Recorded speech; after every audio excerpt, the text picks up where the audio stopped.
this may be the first list that not only we have nothing in common, but also neither of us have seen either one of our movies. Yes.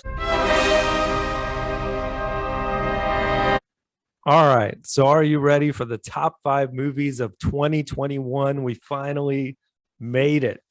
Can you believe it? My God. Yay. Present day almost. Crazy. So yeah, this was a little bit better of a year than 2020. Not super great, but let's get into it. So what's your number 5? Yeah, the year wasn't, to me, it wasn't that bad. Yeah. They had like a lot of mediocre, like it was, one time before. Yeah. Okay, my number 5 though is No Time to Die. The James Bond movie. I Yeah, haven't seen it yet. yeah.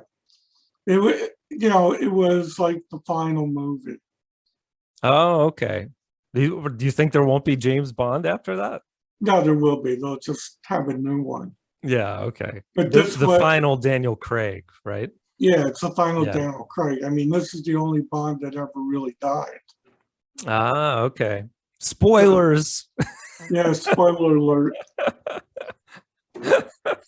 We just lost our audience. Yeah, Our so 10 it people. starts out, he's retired, laying back in Jamaica, and his friend from the CIA comes to ask him help him out. And it Yeah. turns out to be a lot more difficult than what it was. So uh, it was, I think, a little more demure Mhm. than his other movies, probably because he's gotten to the point where he probably can't move around like he used to. Right. Yeah. But it was still good. Okay. Worth seeing at Yeah, least for worth the seeing. action. So yeah, number 5, not that great where it'd be up on top. Right. And it has of course some good Bond girls and whatnot.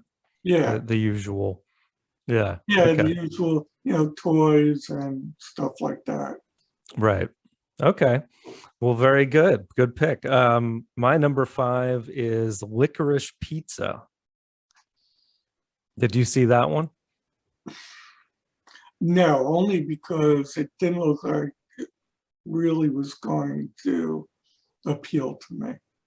So Yeah. convince me.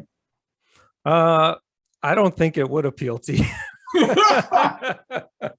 Actually, like, even though I love Paul Thomas Anderson as a director, um, and I did really enjoy the movie. I think it could have been better, but it was nice. It was refreshing to see 2 leads in the movie that were relatively unknown to most people.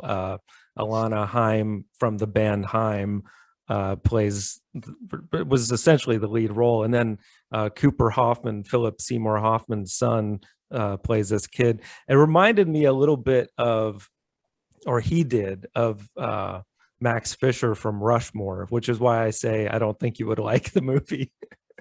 But because he's this young kid who thinks he's older in his mind, and he's always coming up with these business ideas, and he's basically in love with this older girl who is Alana Haim, who plays somebody that's, you don't quite know exactly how old she is, like later 20s, and he's like a teenager still. So a lot of people had issues with that, supposedly, when the movie came out, but whatever. But what's worth seeing is there's an extended scene towards the middle of the movie with Bradley Cooper playing this supposedly like a real life guy who was really nuts in California in those days. I forget the actor's name, but it's worth seeing him in that scene, and that's actually a very intense scene with this truck that loses its brakes and they have to like go backwards down a hill. But so there's moments in it of greatness, but I think overall it's not one of PTA's very best, but it still eked out my top 5 nonetheless. So Okay. I don't think you would dig it, but Yeah, what I still don't think I would, but yeah. So what's your number four? my number four is The Last Duel. I've heard good things about that movie. Yeah, I mean, two big stars. Mm-hmm. The movie is based on the book, The Last Duel, a true story of trial by combat in medieval France by Eric Yeager. Yes, and it's Matt Damon and Adam Adam Driver. Driver. Yeah. Yes. And I will try to pronounce the names of these people that they're playing. Damon is playing Jean de Carouge, I think that's how you would say it. Okay. I'm hate French to begin with. So. Right. And then driver is Jacques Le Gris. Okay. Of course, it had to be a Jacques in there. Yeah. Yeah, Jacques. Yeah. So yeah, I'm pretty sure that I got the first names right. Their last names is probably really bastardized. Yes. Anyway, okay. So the format of the movie is unusual Mm-hmm. because it's about that driver reportedly had sex with Damon's wife, Mm-hmm. and his the woman calls rape, Mm-hmm. and eventually gets pregnant and has the kid. Mm. So Damon challenges him, driver to a duel, which is like what they always did in the old days, Right. type thing. So, so since they were both knights, actually, Damon was a knight and driver was actually his squire. Mm-hmm. So it wasn't knight to knight, but a squire was like learning to be a knight. So so they go before the judicial head, and he agrees combat by trial to the death. Of course. So anyway, so the story is the way it's broken down is each one of the three characters has its own section. So each one of them is basically telling the story, the same story, in their perspective. Mm-hmm. Okay. So you hear, like from all three of them, what they say went on. Right. Right. And then you have the trial by combat. So it's up to the audience to decide what actually happened, more or less. Well, yeah, but one of them dies, obviously. Sure. Yeah. But the kicker that's in there Mm-hmm. is that the girl didn't know that if her husband loses, she gets burnt at the stake alive. Oh, nice. Yeah, another interesting little aspect into the thing. Yeah, that would have been a good thing to know going into it. Yeah. Yeah, so she was pissed off at Damon for not telling her that information. Otherwise, she may have decided not to do the rape thing. Laws were a bit more brutal back then. Yeah, the fight scene Yeah. was like brutal. Oh, okay. You got the jousting part. Then when they're both of them are finally off the horses. Now it's like, Yeah.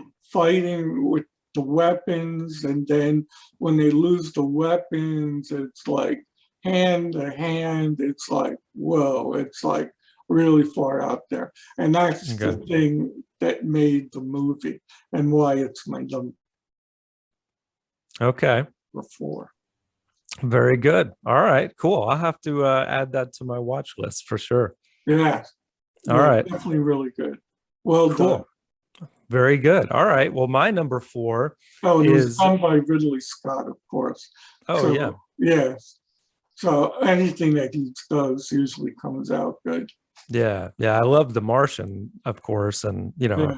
many others. But all right, cool. Well, my number four is I would say pretty unanimously loved, won the Academy Award, and that's Coda.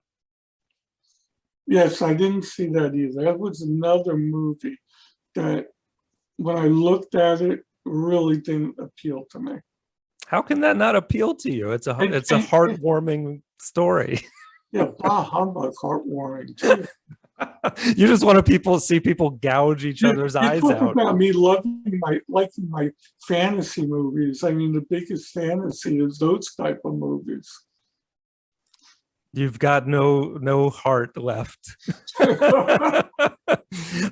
Coda is, it's a, yeah, it is kind of like what most people would call Oscar bait, I suppose, but it's so well done. And it was really nice to see these real life deaf actors get to be the lead roles in this movie. Now, the lead role is, I forget the actress's name, but she's not deaf and had to learn sign language for the movie. But essentially, she's has this choice to make because she's realizing she has Did this. she get Best Actress? I don't even think she was nominated, but Oh, okay. the film won for Best Picture, but and Best Supporting Actor, the guy won who plays her father.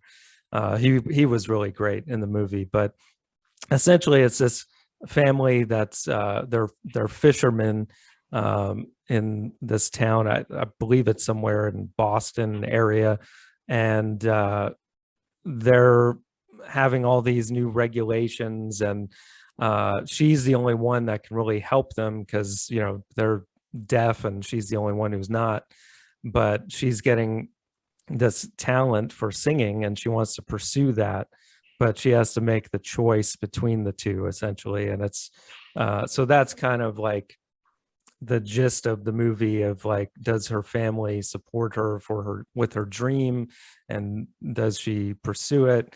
And there's a lot of just great heartwarming scenes and tear-jerking scenes towards the end of the movie as well, and the music is great, of course. But yeah, that one I think you would enjoy, even though you're bugging it in Well, no, I advance. wasn't really humbugging it. It's just that Yeah,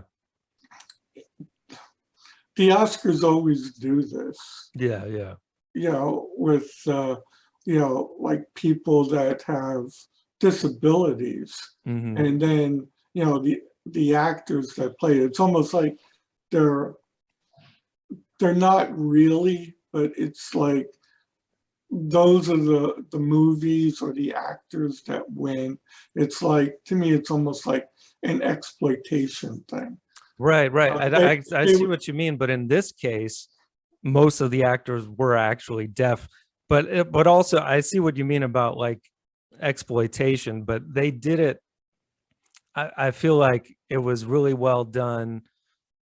But yeah, the Academy in general does. yeah, It's just like I said, Oscar bait, right, essentially. yeah, So exactly. yeah, but yeah, And then they it's get on stage accepting the awards, and then they're exploiting things even more by yeah. saying to, support these people Well, and the stuff hope like is that, there will be somehow more roles, but, the subject matter is what pushes forward the story on this particular movie. So it's doubtful that there will be more roles for deaf actors, unless they make more stories like this. But you never know. that. Yeah. So I mean, I'm trying to remember, there was a TV series, a lawyer TV series, mhm, The Good Wife, mhm, where uh, Michael J. Fox, mm, who has a disability, his disease and stuff. yep. And he was, you know, playing in the series as a lawyer, Right. and obviously you could see, his disabilities and stuff. Right. But, he was, I don't know, it was like he was exploiting the disease, Mm-hmm. because he was using it to his advantage Mm-hmm. to win his cases. Interesting. Yes. Yeah. Okay. Yeah, yeah. It's like, yeah, they kind of have to write that into it, to I make it know. work. So Yeah. I mean, he yeah, it's wasn't acting that he had, this disease, right, but, he was, and he wasn't like saying, oh, it was a horrible disease and stuff like that. right. But yet he was getting the sympathy Yeah, yeah. from having They the did that disease. on a Curb Your Enthusiasm episode as well, Yeah. and in a really funny way, actually. It was good. Like Larry David called him out on him using it to his advantage for things and stuff. Right. So I, yeah, I remember there was a deaf woman, and I can't remember if it was a movie or a TV show, yeah. and she was good in it. Hmm. She would do the hand signs, and she'd be emphatic, with her Right, and right. things like that. I mean, that was good. Yeah, yeah. And what it's really cool actually to see how so much emotion can be conveyed through just this. Of course, they're showing Right. with the words what it means on screen, but yeah, that's what I found cool about it. One of the best scenes in Coda actually is they kind of when she's giving towards the end of the movie a performance, you see it through the eyes or through the ears of them as the parents, because all the sound, it just goes out, and you just see as a viewer, you're not hearing anything, so and you're just seeing how they would perceive this event. Okay. Well, And now it's sounding a little interesting. yeah, yeah, Might I you should have might have started with that. you might have convinced me. Yes, yes. So there's interesting stuff like that that really kind Okay. of you're able to empathize more with all the characters. So so yeah, I think you dig it. So what's your number three? My number three, and I've talked to you about this movie, Mm-hmm. uh, Shang-Chi. Shang Shu. Yeah. What? How do you spell this? And the Legend of the Ten Rings. Shang, Oh, that's one of the Marvel movies. yeah, it's Yes. one of the Marvel movies, right? Okay, that's Yeah. why I'm totally oblivious. Well, I should have said in the Legend of the Ten Rings right off the bat, but I Yeah, didn't. yeah. Okay. Yeah, yeah. So this is basically an all Asian cast, Mm-hmm. and it's a Marvel movie. It was like, they didn't know they had these powers, and then they found out that they had these powers. But the whole thing was, it was more about their father, who had these 10 rings and courted the mother and stuff. But they were doing all these moves, like in,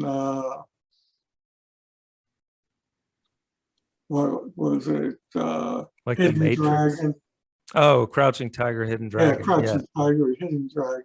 So the movies were cool. I mean, it had funny parts in it, like most of the Marvel movies and stuff.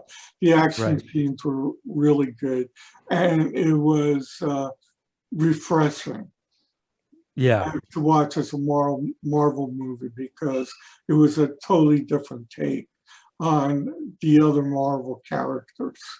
Right. Yeah. Very cool. Okay. So mostly for the action, but the story was good as well. Yes, All right. yeah, Cool. and whole background movie, it was good. All right. Good Had pick. romance. Very cool. Yeah. Okay. Well, my number three, of course, I had to throw in a Pixar movie, and that is Luca. Okay. Have you seen this one? No. All right. No, I usually don't watch the cartoon movies Right. unless there's a grandchild or, Hmm. you know, Right. a Yeah. young person that's watching it. Yeah. Okay. Well, this one, Unless it's Minions. right. I know you love Minions, but yeah, Luca. The what drew me to, because I don't see all of them either. It's got to be something that I'm somewhat interested in. And what drew me to this one is that they based the location on the coast where Katya and I visited Italy. Um, it's based on a town called Genova, which was very close to where we stayed in Cinque Terre, and so it was like seeing where we had been already through a cartoon, which was cool. And but the story as well as was well done. Did you see any little Johnny and Katya people cartoons running around? No, no, but no, it's a cute movie based on like this kid who's part uh what do they call them, not a mermaid, but like these like sea monsters basically. And of course the town is wants to kill all sea monsters. So but the kid, when he's on land, he turns into a normal kid. So it's he meets this other friend who's also a sea monster, and they go live on land. And it's a really cute story about kind of tolerance. And by the end of the movie, of course, they are found out that they are actually sea monsters, but they get along with everybody, and they have to do this town annual race thing. And I'm probably not going to talk you into it, but it's if you ever have the grandkids that want to watch it, it's a cute movie. So I really enjoyed it. Probably more for the nostalgic reason of And who Italy. makes it? It's Pixar. It is Pixar, okay. Yeah. Yeah, I mean, Pixar usually makes good movies. Yeah. Yeah. It was great. I thought it was better than the other. There was a Disney cartoon movie this past year that was like nominated for everything, Encanto, and I thought Luca was way better. Okay. But yeah, so that's my note. So what's your number two? My number two is Dune. Another one I haven't seen. Yes. Uh, I got interested in when the other movie came out. I can't remember when, like the late 70s, early 80s. Mm-hmm. But the movie was only like an hour long, Yeah. or an hour, 20 minutes or whatever long. Right. So you didn't like get the feel of it from the book. And actually, I haven't read the novels yet, Mm-hmm. the Dune books. One of these days I have to, Yeah. but the novel was written in 1965 Mm-hmm. by Frank Herbert. And it's like one of those, space movie things. Right. But it's really not space like a Star Trek or anything like that. There's this one planet. The whole name of it is Arrakis. Okay. And it's the only planet in the galaxy that has spice. Mm. And spice has two uses. Basically, it makes you high. It gives you heightened vitality and awareness. And then it also is used for speed space travel. Okay.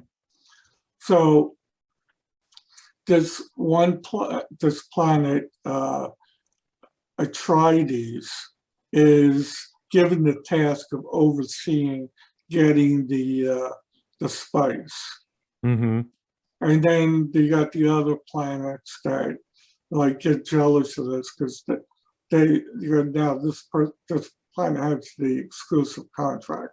So now they're trying to jeopardize and politically maneuver and all this other stuff to make that planet look bad. Okay. So then one of the bad planets start invading it, and one of the sons of the Atreides family is on there, and he's trying to make friends with the people that live on the planet and stuff. I see. Okay. And then they have these like giant worms that if you're actually on the sand, Yeah. they can hear you. Kind of like Tremors. Yeah, like back in the day. like Tremors. Yeah. So yeah, so there's all these things where they, if people are on the stand, they try to distract it by like banging. Yeah. But they can feel the vibration of your footsteps, and then they start coming after you and stuff like that. So this is only the first part. Okay. Movie. Yeah. So there's going to be That's going to be a series, of course. Episodes to come. Yes. All right. They're stretching it out like like Peter Jackson style. Like the book, it's the Well, same yeah, thing. right. It would be the same thing if you tried to do Harry Potter in one movie. You can't do it. Right. Yeah. Or the Lord of the Rings in one movie, which they tried in the past and it didn't work. And that's why the movie previous to this didn't work, because they tried to do everything in one movie. Yeah, exactly. Okay. Well, but good. Yeah, it was it's a pretty solid movie on its own. Yeah. And of course, it leaves you hanging to find out what's going to happen next. Right. Just like, when Gandalf died in the first, book, and now, everybody's left without Gandalf, and they still got to get rid of the ring. What are they going to do? Right. Exactly. Okay, cool. All right. Well, yeah, and it was directed by Denis Villeneuve, who obviously is like a really well-established director at this point. Cool. All right. Another French name that I wouldn't attempt to pronounce. Yeah, exactly. Jacques. All right. So my number 2 is another one that probably would not be something that I this may be the first list that not only we have nothing in common, but also neither of us have seen either one of our movies. Yes, and you're not going to do what? Oh yeah, I'm cheating. Hold on. Yeah, we haven't got there yet. But yeah, my number 2. You're not going to do the French Dispatch, right? No. Oh my God! I don't. Believe it or not, you're going to be very happy to know I was disappointed by this Wes Anderson movie for the first time. I saw the first 2 parts, and when he got to the third part, I couldn't handle it. Yeah. Even I'm amazed you tried to watch it. Huh? I'm amazed you tried watching it. Well, because I said I liked the last one. Right. But this one was getting like too bizarre. I mean, bizarre and boring, I thought, like for most of it. Well, the third one was like the real third part was really boring. At least the second one was like a little revolution. Yeah. The first part with the prisoner and the prison guard. Benicio del Toro, yeah. Yeah, right. And Leia Side. Hey, at least it had Leia Seydoux. I think that's how you say her name. Her nude scenes were not too bad. Was slightly interesting.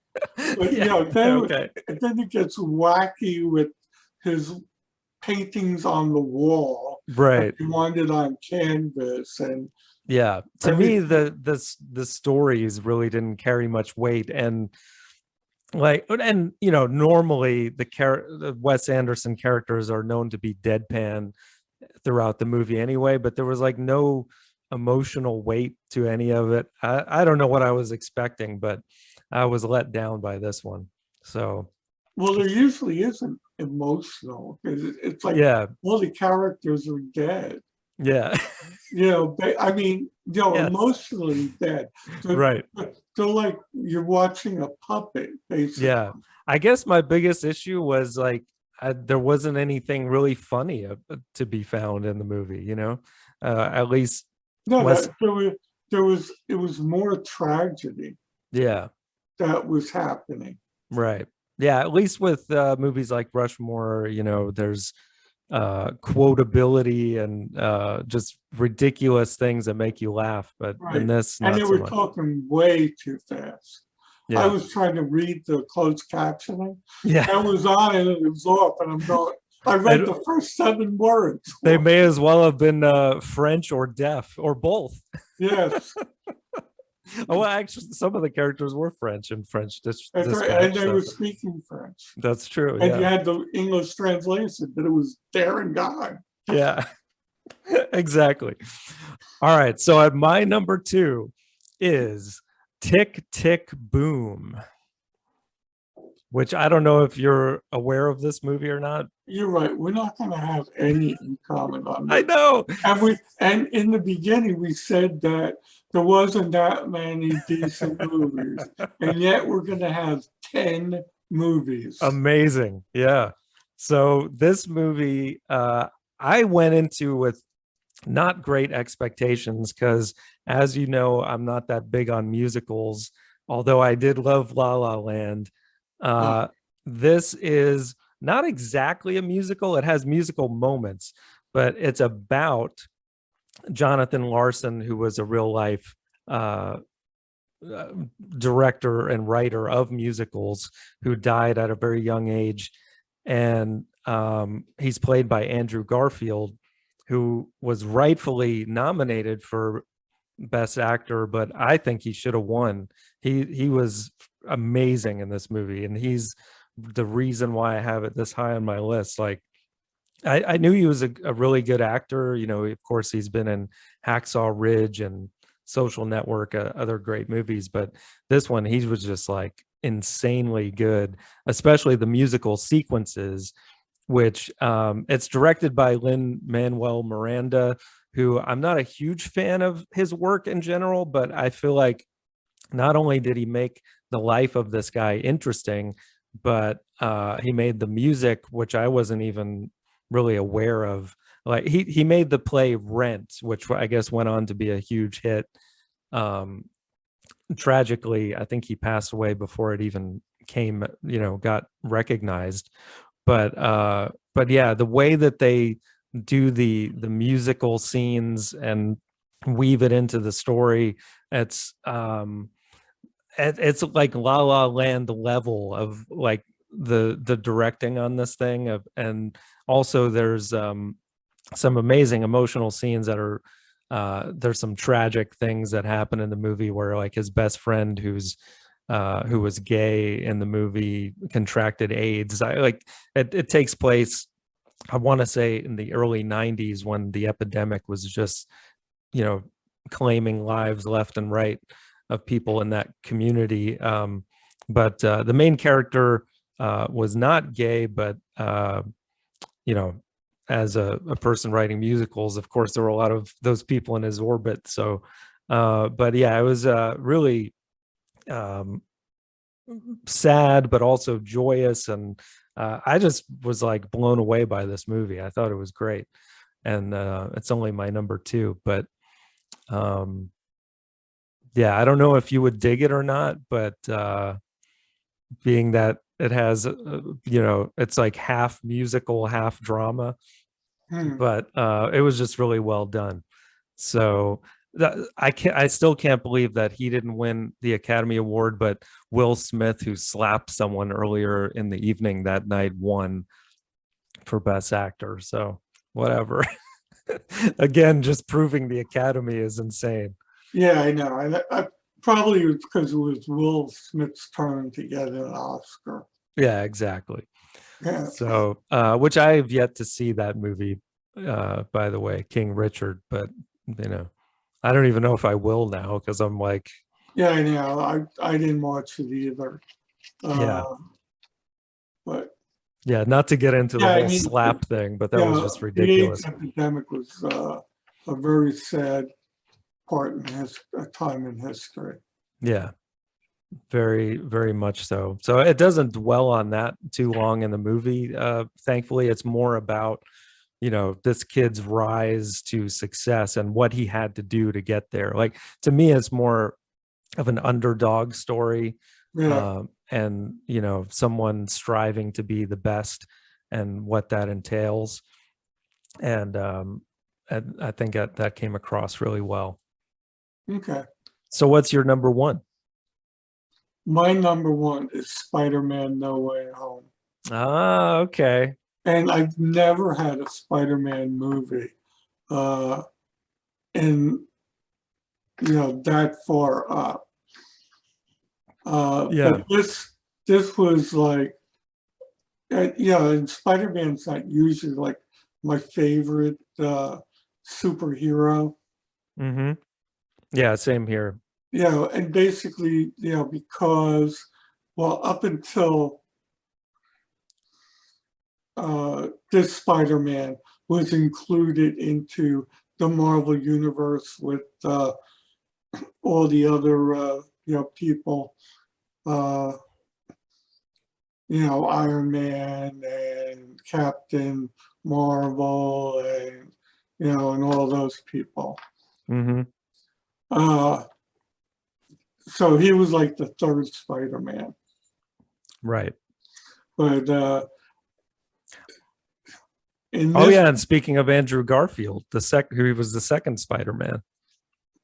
But yeah, go yeah, on. I'm sorry. yeah. So this is Tom Holland. Right, right. Okay.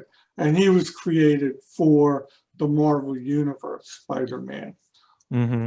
And then like all of them, they basically go through the same thing, about how they got to be Spider-Man and all this other thing. But so in this movie, he gets unmasked and Mm-hmm. it's advertised who he is. Right. And now there's this anti-Spider-Man campaign. So Okay. now he's like a real underdog. And it's like he's in hiding. He can't go anywhere because people are out to get him. Right. So he meets up with Doctor Strange, who he met in like the episodes where, like after people in the world died, that one. Mm-hmm.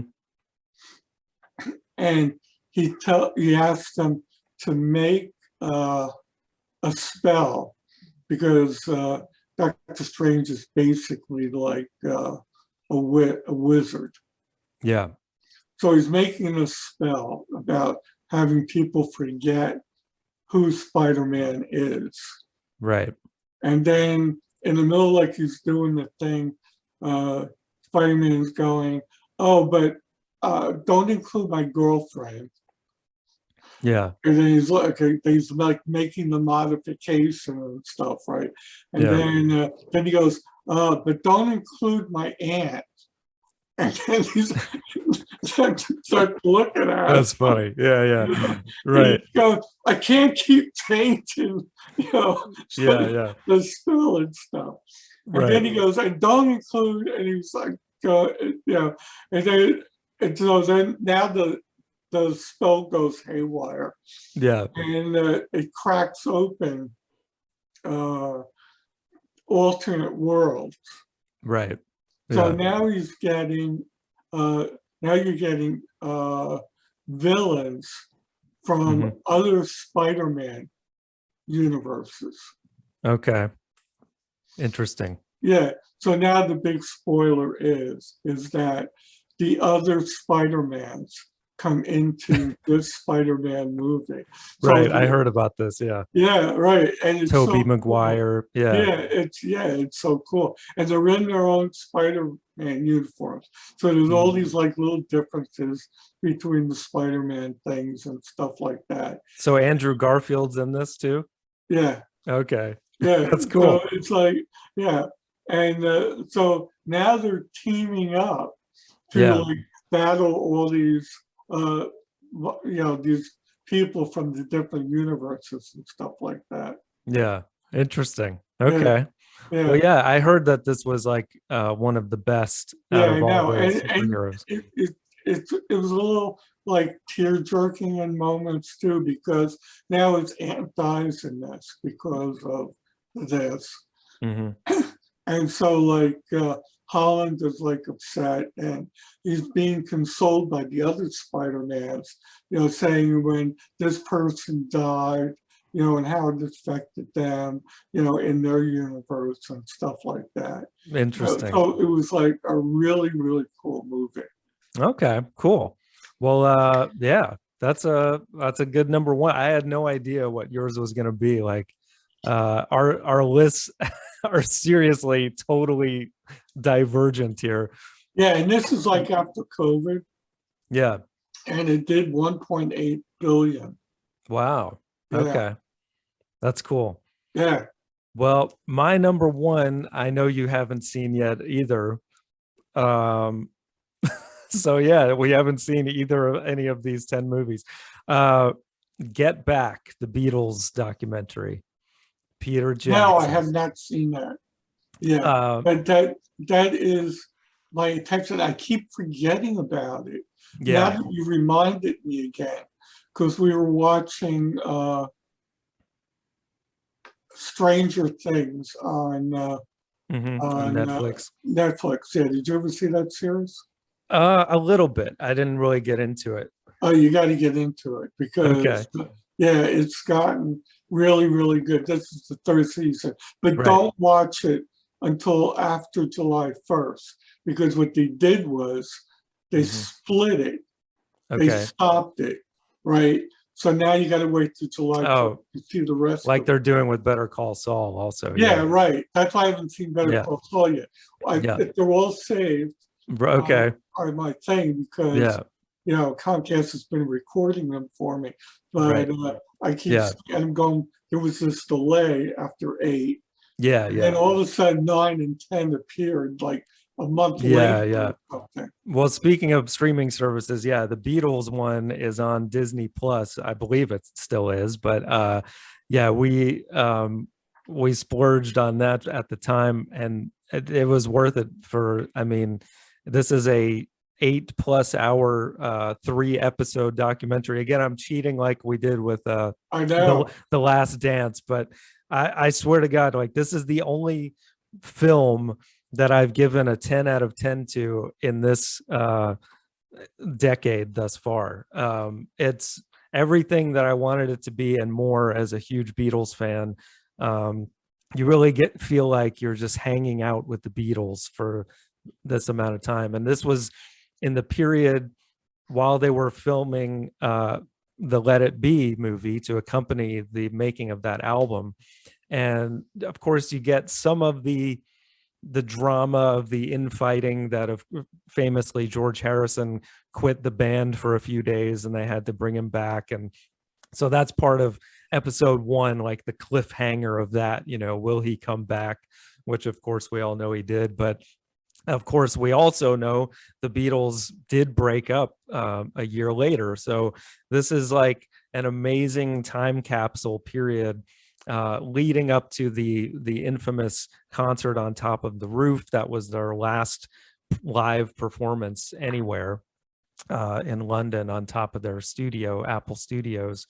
So that's like the big finish of this, but everything in between of them, Billy Preston coming in and playing with them and heightening the songs like Don't Let Me Down and Get Back. And of course you see like there's a scene where you actually see Paul McCartney just coming up with Get Back out of nowhere.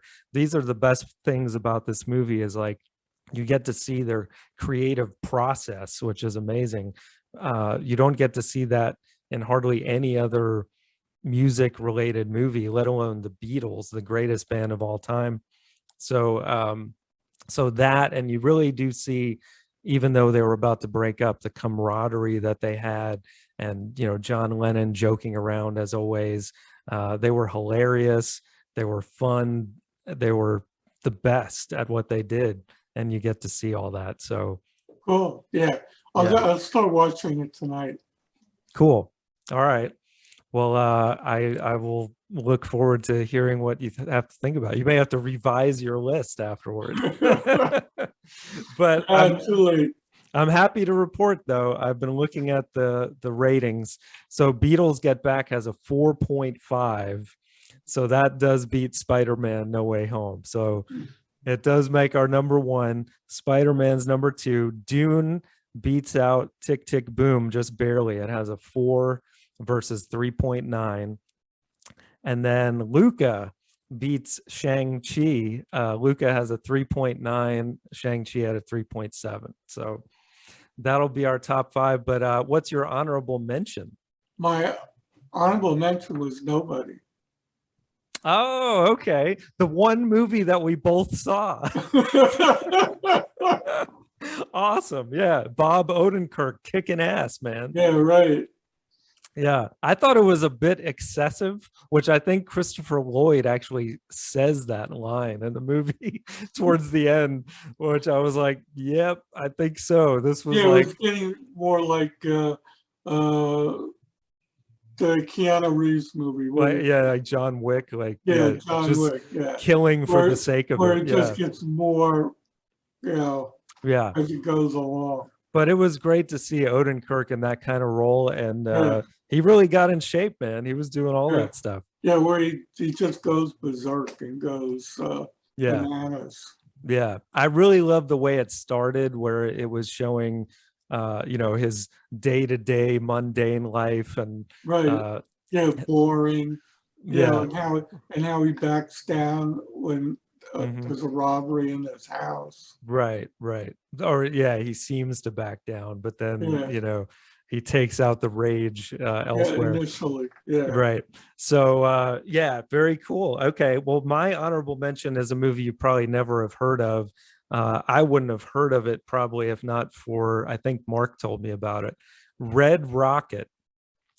It's a movie about, I can't remember the actor's name, but he was great in this. And it's this movie, it's a terrible premise, but it's kind of like this year's Uncut Gems, because it's one of those movies that's like really intense, um in a different way though, because like the actor plays this washed up porn star that comes back to live with his ex, I believe, wife, and try to finagle his way back into her life. But like, he's got nothing going for him. But he wants to try and get back into the porn industry, and he meets this young girl at a donut shop that he's trying to like, essentially, sadly, like groom into the porn industry. And he's just like a terrible person all around. And something really terrible happens towards the end of the movie, that are kind of like the consequences of his actions. It's almost like Breaking Bad in one movie, uh, as far as like just this righteous, horrible things happening to this guy. Um, and like, but oddly, you care about him because he's so he does talk his way into things, but he's just awful. And by the end of the movie, you're like, yeah, he deserves everything that happens. But it's one of these movies, like, that's why I compare it to Uncut Gems. Like, you can't look away. It's one of those performances. So Red Rocket, it's worth checking out. So yeah, we talked about 12 movies in this episode. But I think this was the first one where we literally had Agreed nothing. on nothing. No, I think Yeah. we did one time before. We didn't even Yeah. agree on the thing. Yeah. All So right. it's number 6. Well, we made it this far. So before we read the top five, we will have something new going forward. We'll surprise you with that on the next episode, since we got to the end of, we're not at 2022 quite yet. But let's read it off. The top five movies of 2021, according to 3 and 4, are: at number 5, Luca; at number 4, Tick Tick Boom. At number 3, Dune. At number 2, Spider-Man No Way Home. And at number 1, The Beatles Get Back. Yeah. Yeah. Has Mark said anything about, our cheating with, Oh yeah. Yeah, he thinks we're cheating for sure. He, especially the Queen's Gambit. He had some, I have to find the exact words, but he was like, yeah, that's definitely not a movie. So whatever. But hey, 2020 was a tough year, man. What are you gonna do? I know, So but yeah, yeah, but 21, yeah. Okay, yeah, so then he really thinks we're cheating with the Beatles in 21, probably. where there was a lot more Yeah. movies, as we just proved. Yes. We opened up a lot. There wasn't really a lot of good movies, and then Yeah. now we had But I know for a fact he loved Get Back, so he may make an exception on that one. So we'll see. Okay. Leave us a comment, Mark Mahan. We know you're watching. All right, and we'll see you on the next episode. It'll be an adventure, so stick around and we'll see you then. Okay. Love you. Love you too. All right, bye. Bye bye.